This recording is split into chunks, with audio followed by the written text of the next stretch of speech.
Deep inside the dense, impenetrable waterways of the Peruvian Amazon, indigenous trackers report an apex predator of staggering size. They call it the Yacumama. Accounts detail a snake measuring up to 100 feet in length. Its anatomy is built entirely for aquatic dominance, using a thick, mud-brown scale pattern to blend into the silt of oxbow lakes. This diagram illustrates its most terrifying trait, a localized hydraulic vortex. By rapidly drawing in water, it creates a vacuum to drag heavy terrestrial prey straight off the riverbanks into the crushing depths, bypassing a land strike. An animal capable of generating this kind of force actively commands the water dynamics around it, operating as a true aquatic leviathan. For centuries, outside observers dismissed the Yacumama as an exaggerated fairy tale, assuming it was simply a colorful piece of tribal folklore. But to the Shipibo and Kokama people, the mother of the water is an apex threat that demands strict avoidance protocols. Before navigating unmapped deep lagoons, local hunters adhere to a very specific practice. They blow deeply into heavy conch shells. The logic behind this is entirely mechanical. The deep acoustic vibrations travel through the water to warn the heavy-skulled creature of their approach, intentionally preventing the snake from triggering its blind vacuum ambush. Seen through this lens, the local mythology operates as a highly specific biological survival guide, mapped directly to the predator's sensory triggers. We see these mechanics detailed in a specific oral history preserved by the Shipibo. It describes a group of seasoned fishermen navigating an isolated oxbow lake in a heavy wooden dugout. The men noticed an alarming shift in the environment. The surrounding water began to recede violently, draining rapidly toward a massive dark shape near the shoreline. A colossal, blunt head rose from the surface. With a deafening intake of air, the beast generated a vortex so powerful it physically dragged their heavy canoe backward across the water. The ensuing strike shattered the heavy timber of the boat, pulling several men under, while the sheer mass of the serpent's tail leveled entire trees along the bank. When these accounts are stripped of their cultural framing, they leave behind a consistent set of mechanical observations: specific water displacement, localized suction, and kinetic force that align with the movements of a massive physical body. By the 1890s, the Amazon rubber boom forced colonial commercial loggers deep into the interior, resulting in violent collisions with this local lore.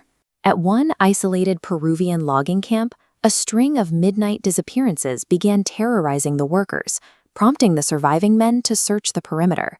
What they found was undeniable evidence of something massive moving through the area, a freshly carved trench in the dense mud, measuring nearly 6 feet wide, leading directly out of the camp and vanishing into the river. Thick density and biological mass required to displace this amount of solid earth and timber suggests a serpent of immense weight, capable of moving its bulk across land with devastating force.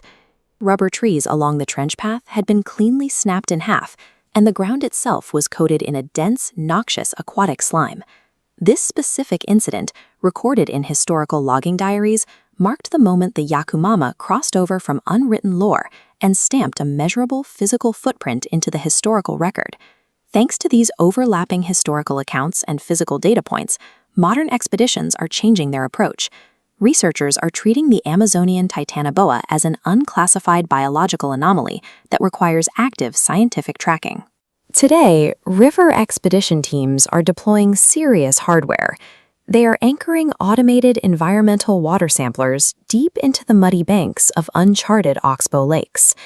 These modern samplers are specifically calibrated to detect massive aquatic displacements and biological markers, aligning perfectly with historical descriptions of the creature's vacuum-like strike. Scientific teams are now hunting for the forensic markers of the predator, described by indigenous tribes for centuries. If the data logs match the scale of the legends, the deep Amazon is still hiding a colossal secret out of time. When you look out over the Amazon basin, it feels infinite. Mainstream biology operates on the assumption that we have this place mapped out, that every apex predator on Earth has already been found, measured, and cataloged. That certainty explains why scientists have long dismissed accounts of the Yacumama.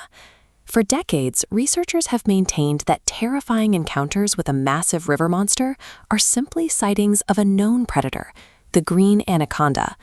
But there is a glaring contradiction in that official stance. If this creature is a campfire story, modern biological expedition teams would not be pushing into the most inaccessible flooded regions equipped with automated environmental DNA filtration kits and passive acoustic hydrophones.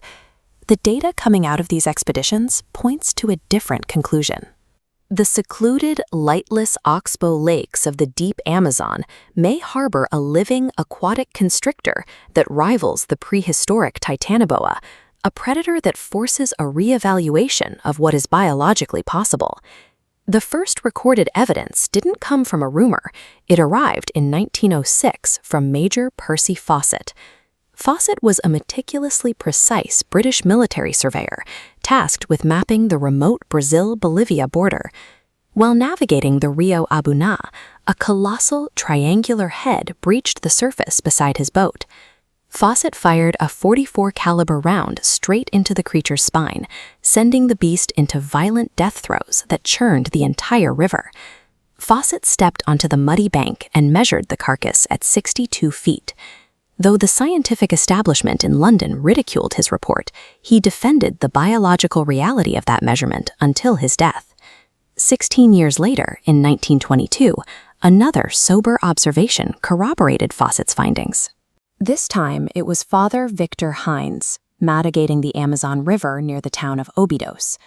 His indigenous crew stopped dead in the water as an enormous biological mass, thick as an oil drum, drifted just below the surface. Hines estimated its visible length at over 80 feet. When the animal finally submerged, the resulting wave nearly flipped their heavy wooden boat. These records lack the typical markers of folklore. They are meticulous, localized observations made by credible professionals. Observations that established the geographical baselines for modern hunters.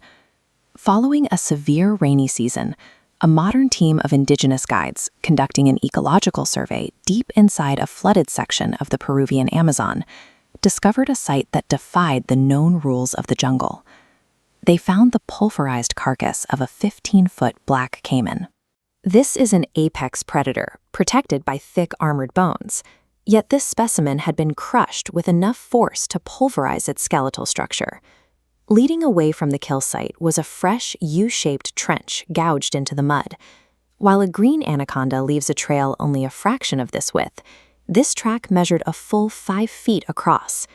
Shattering the skeletal armor of a caiman requires a specific threshold of pressure. While an anaconda fails to generate that force, the sheer scale of the unclassified titan provides the necessary muscular output to explain the devastation. The pulverized armor of a reptile and the massive displacement of soil move the conversation beyond campfire stories. The physics of this destruction require a predator vastly larger than any known anaconda. Researchers have recently escalated their methods, deploying autonomous underwater side-scan sonar to survey a secluded blackwater oxbow lake. As the equipment scanned the lightless lakebed, the acoustic returns registered a continuous biological mass over 70 feet long. While they monitored the feed, the mass uncoiled and accelerated upward with immense speed. The team extracted water samples directly from the violently displaced column to run through portable environmental DNA sequencing. The sequencing returned a chimeric genetic profile. The base DNA matched the Boidae family, but the sample contained unclassified genetic markers specifically dictating hypergrowth. These markers point to a startling lineage. Biologists identify these as Paleocene epoch markers, sequences coding for massive scale that have been absent from the biological record for millions of years.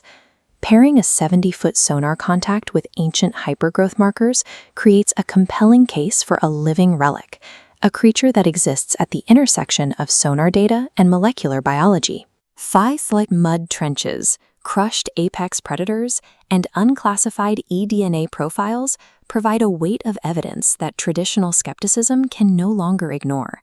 Mainstream science must now confront this data. The reports of pioneers like Major Percy Fawcett, once dismissed as impossible, now align with modern physical findings. The Yacumama remains a breathing biological reality, an unclassified apex predator patrolling the flooded corridors of the deep Amazon.